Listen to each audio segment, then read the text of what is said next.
Gbagbo, comme Allende dans le palais de la Moneda au Chili en 1973, encerclé par les valets de l'impérialisme français, est resté.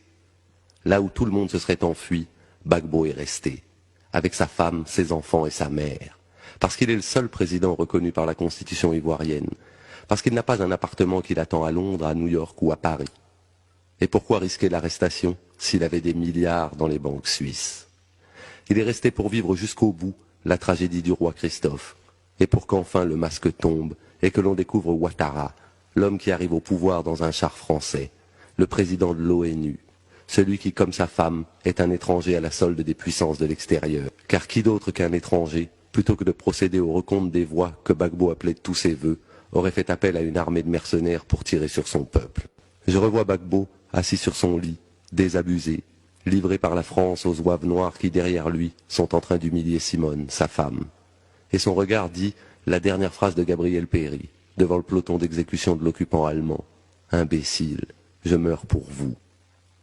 La France, aidée de collabos africains, nous maintient dans un appauvrissement permanent, en faisant jouer les institutions internationales en sa faveur, pour justifier les coups d'État militaires et les assassinats politiques qui ont pour fonction de réduire au silence les véritables leaders d'une indépendance réelle.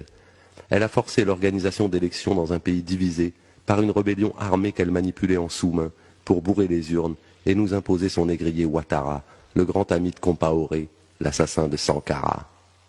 L'ennemi est en face.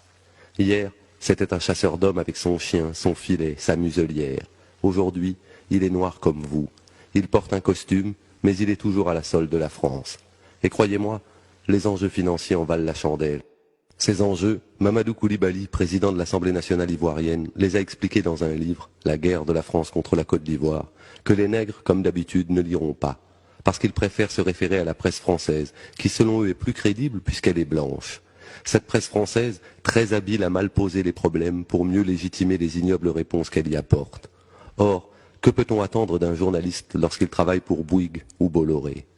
Elle ne raconte pas, la presse française, les intérêts de France Télécom qui a bénéficié d'une convention de privatisation dont elle n'a jamais respecté les clauses, ni des conventions obtenues de gré à gré par Bouygues sur l'eau et l'électricité à l'époque où le chef des rebelles, Ouattara, était Premier ministre, ni de l'autoroute du Nord que la France obligeait Gbagbo à confier au même groupe Bouygues.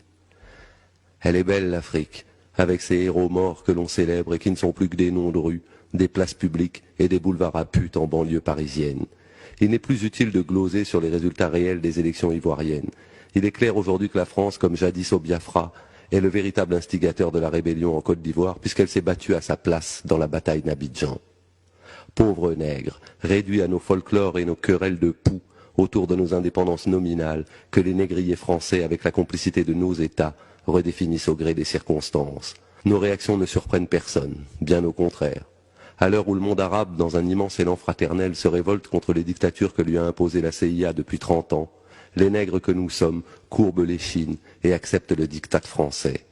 Cette même France qui a déporté Bamba, Samori, liquidé El Hadji Omar, la France de la traite négrière, du travail forcé, de la colonisation, celle qui nous vole 69% de nos devises en échange de la monnaie de singe qu'est le CFA, ouvrez la parenthèse, colonie française d'Afrique, fermez la parenthèse, et qui plus récemment a assisté l'autorité Hutu lorsqu'elle exécutait 800 000 Tutsis.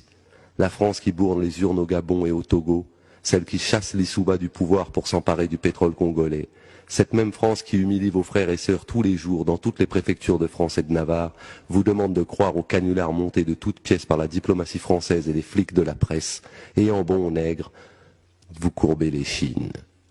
L'armée française n'est rien, elle a perdu toutes les guerres depuis Sedan, et elle ne gagne que contre les nègres. Vous pourrez désormais regarder vos enfants, et en toute confiance leur promettre un avenir pire que le vôtre. Nous n'avons été que les larbins de la France, ils en seront les esclaves.